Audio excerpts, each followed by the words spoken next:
welcome to the final session for this complex tax return.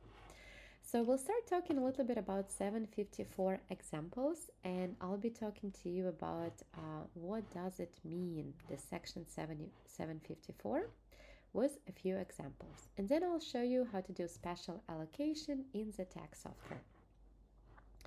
So at the beginning, I would like to start with section 754 and why partnerships are doing it. So first example will be for equipment, right? So let's imagine that the partnerships owns a truck and the basis is $10,000. Let me make it a little bit bigger. The basis was $10,000. This is how much they purchased it for. That was their tax basis. Right now, the fair market value is increased. It's $30,000. And John, let's say that John sells 50% partnership to Mary for $15,000. So if we don't have section 179, IRS will treat the basis as an old one, this 10,000 divided by 2. So Mary paid $15,000 to enter the partnership, but only will have $5,000 of the tax basis, which seems very unfair. So if they do make a 754 election, then Mary will get this step up to actual fair market value. So it's step up to the fair market value.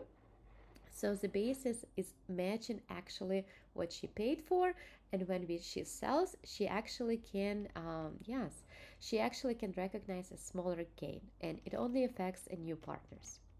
Another example can be with real estate that is often happens. The same idea. Like let's say the house 10 years ago, it costed $1 million. Now it costs $3 million. And there's two partners, Mike and Sarah. So Sarah sells a 50% partnership to somebody for 1.5 million, for example, but the basis stayed old one, this 1 million divided by 500. So this new person, even if they paid 1.5 million, only get basis this 1 million divided by 2, which is much smaller and feels so unfair. So when they sell a house, she has to pay like a huge gain between the cost, her basis, and how much she would sell it eventually.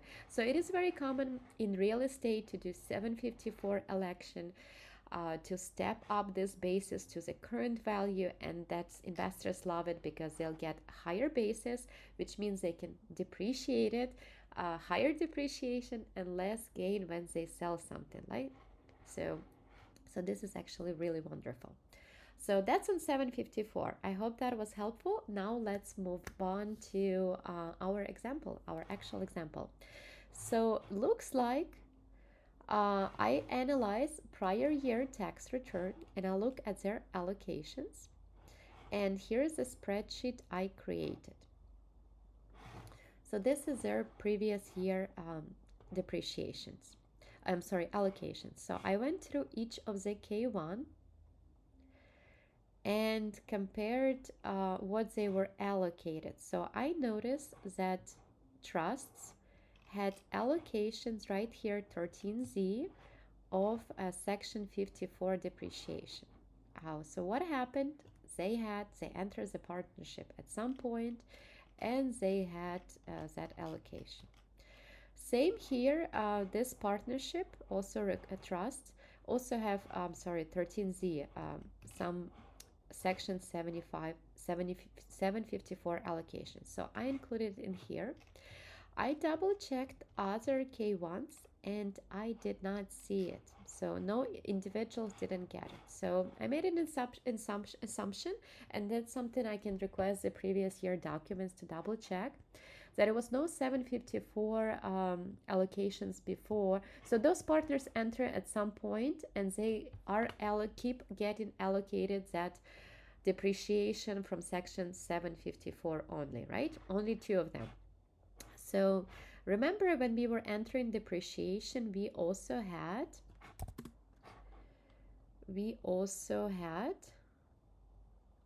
right here, we have this section 743 adjustment, but it's actually 754.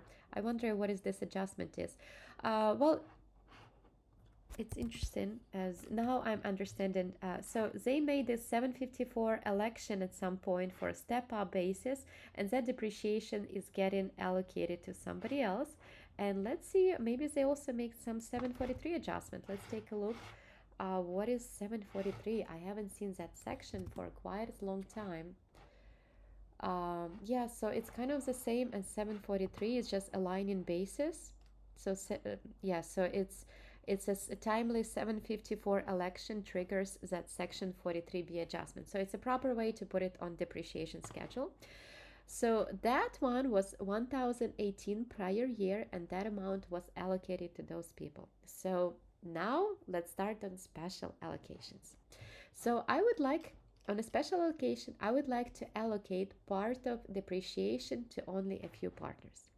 To do it, what I have to do, I go to the worksheet, and there is a section called special allocation. So under ratio allocations, right here, I can put the ratio number, pro forma, so with percentages, whatever I would decide to do with amounts or percentages in units. And here I put like a details. And right here I put amounts. So both trust gets their share. One is getting 617, which is 59% of 1018. Another one is 401. So that's where I inputted it.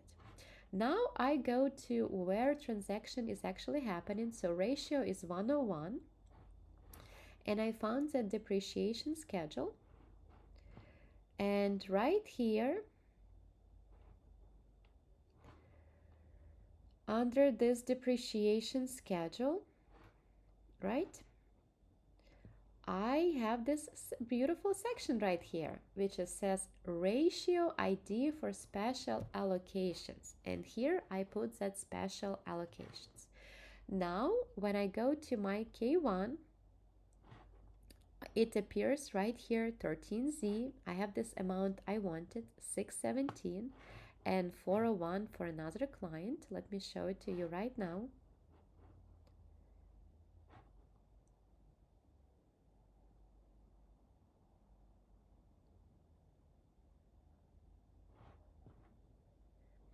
So right here, when we go to the K1s, I have this 617 and it shows up section 74 depreciation, 617 for one guy. Then we have 401 for another one, for another trust. And then when I go to individuals, right here, I don't see it anywhere. So that's how we do special depreciation. Thank you. Now we're moving on to another topic. So now I guess we're reconciling it all. So what I would do, first of all, I would look at previous tax returns. So I would put it side by side. I would start with this one and this guy. And I would just compare every single page and see if I'm missing something. So here you go. So we have, and I would do box by box, step by step. So we have rental, commercial real estate, the business code, name, EIN. I would double check everything, and I would double check every single box on page, on another page. So here we have domestic liabilities, and here we have, did any individual directly or indirectly owns more than 50%? Okay, so that's something we need to answer. Oh, it is answer. Did any foreign or domestic corporation? So this guy should answer no. I don't know why it answered yes. So let's take a look. So it's 2A.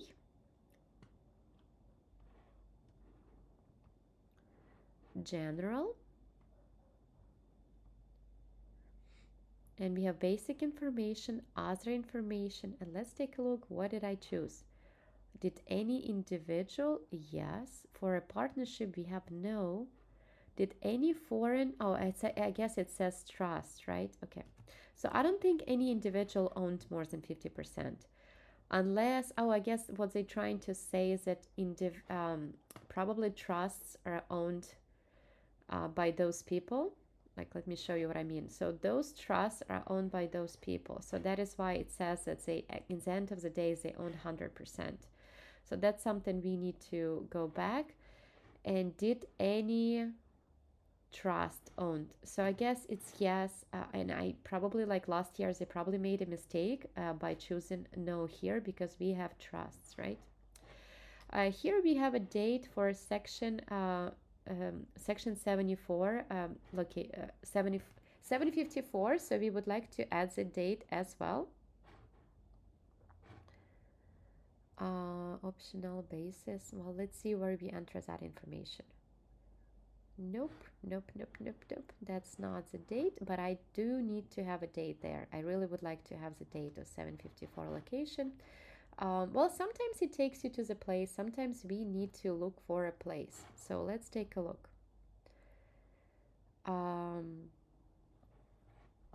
Other information, and who knows, maybe we'll get to that question 10a.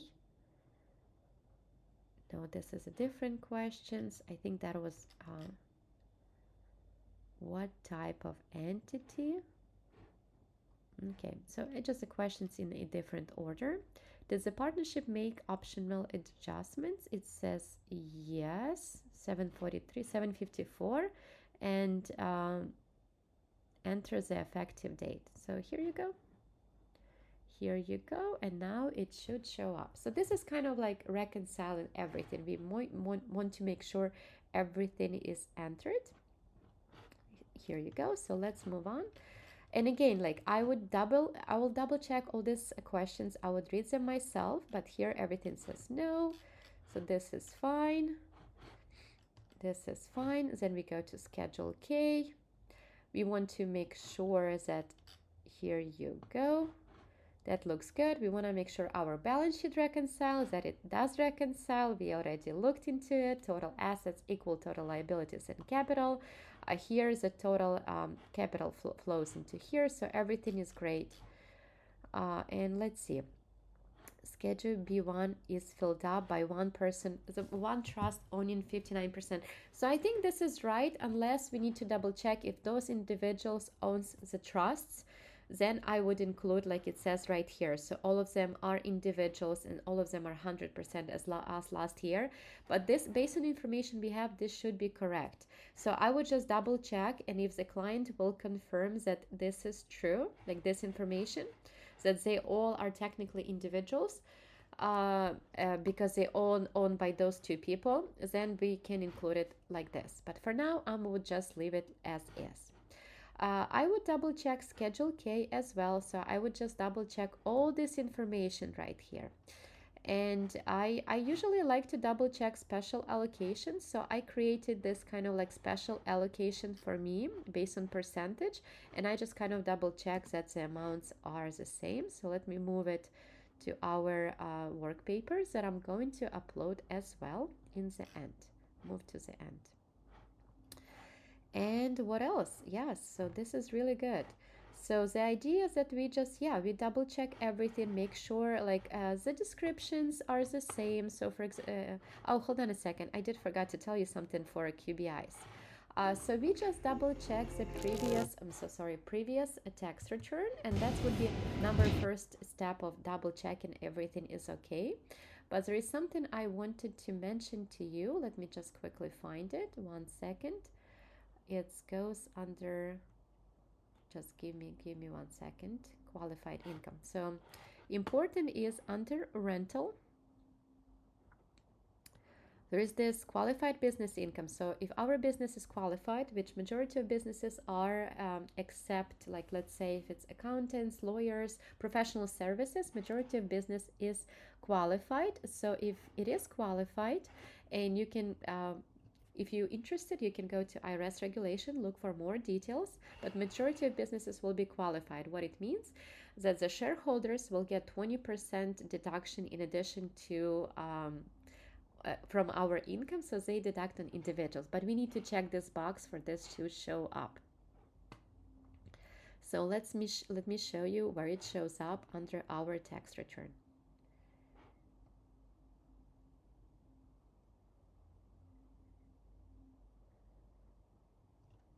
All right, so when we go to K1,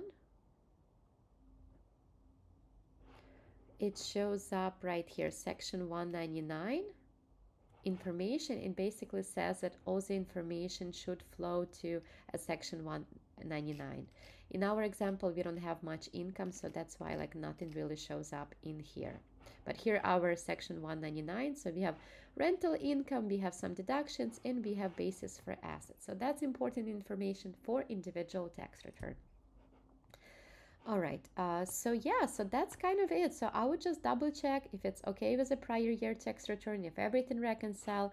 And then the next step is clearing diagnostics right here. So we need to go back here, clear all the diagnostic, and then the return is ready to e-file. So now I'm going to show you how to clear diagnostics. I'll see you in the next video. Thank you.